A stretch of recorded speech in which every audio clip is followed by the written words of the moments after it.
Everybody, welcome back to the channel. In today's video, we're going to be talking about the Watcher drama. Well, kind of talking about the aftermath of the Watcher drama. You guys kind of know how I talk about things. I usually wait until everything's kind of come out and then I voice my opinion on it. And basically, this drama has kind of come to an end due to the fact that Watcher made their apology video. But I know that a lot of you guys probably don't know what's going on. Maybe some of you guys do. This thing blew up on the internet, so I'm assuming most of you guys know what's going on. But I'll give you guys a brief explanation of what went down. So basically, Watcher is a YouTube channel with almost 3 million subs, and they make very high effort content, basically almost similar to like TV show-esque content, where it's just really well put together. It's a high production team that get together to make videos, right? And they've been doing this for quite some time now. I think they originally came from Buzzfeed. They were people who used to work on the smaller series there, so they went from there and then they came to here, to the Watcher channel, and they just, again, like I said, they make very high quality content. But the big drama is that they made a video called Goodbye YouTube, and in this video, you know, it's sentimental stuff. The beginning is them just being sentimental and, you know, telling, you know, their fans of all the fun times they had, and then at the end, they basically just kind of let you know that they're gonna stop uploading content on YouTube, and then they're just gonna start putting it on their new Watcher website, aka basically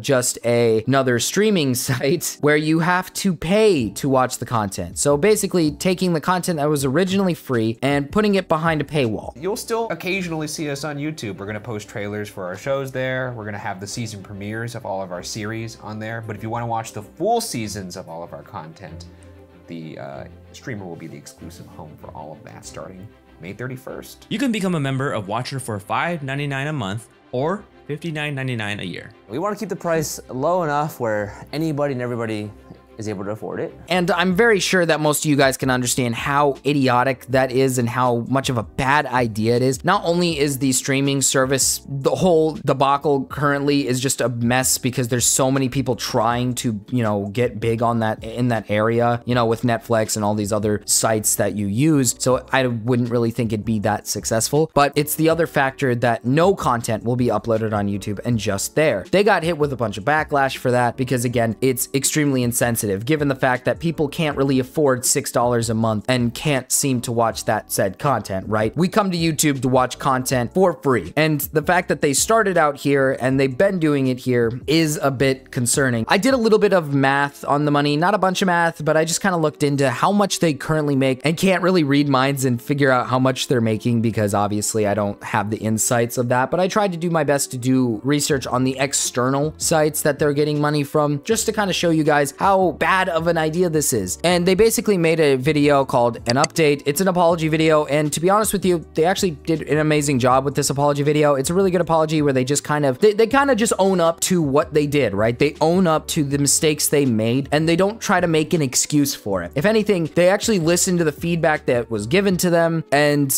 let the fans kind of coerce the decisions they were going to make in the future. Hey everyone, last Friday we announced that we're leaving YouTube and launching our new streaming platform. We messed up.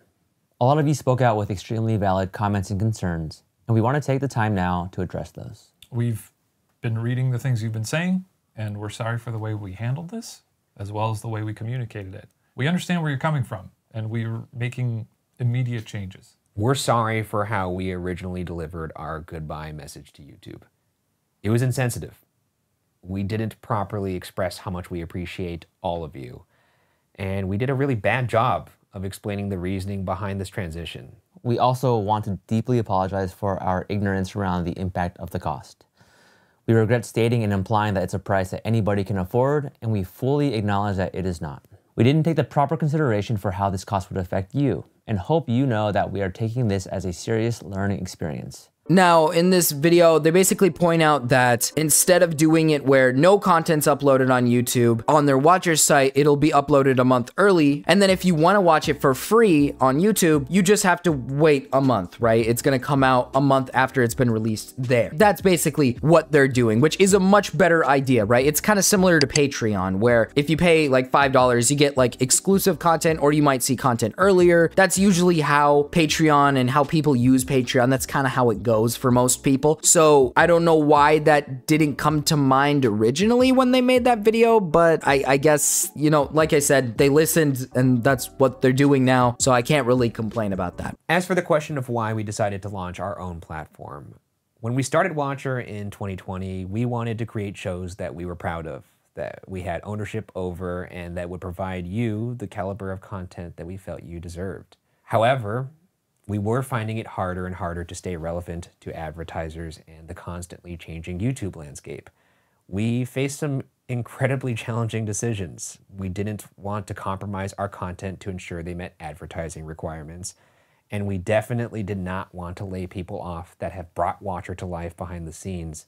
And we didn't want to bring Watcher to a close, which would have happened if we stayed solely on YouTube. Now, in this part, I find in particular why I did the research for it, but they basically were talking about how the reason why they did this was because they wanted to pay their workers a good wage and basically make sure that everyone's paid well because they aren't making enough money with advertisers. And I just can't see why, because after doing an extensive amount of research, if you go to their Patreon, the lowest tier is $5, highest is $100 fucking dollars, a lot of money, and they have over 13,000 subscribers on there. Now, I did the math on this. If every month they're basically making around $70,000 if everybody was just purely paying for the $5 a month. $70,000 a month is ridiculous. Now, not to mention that there are people paying for the higher tiers. So this is more like in the 200,000s a month, I'd say. It's probably reaching big numbers like that. And in a yearly amount, we're obviously talking about how that's exceeding over $1 million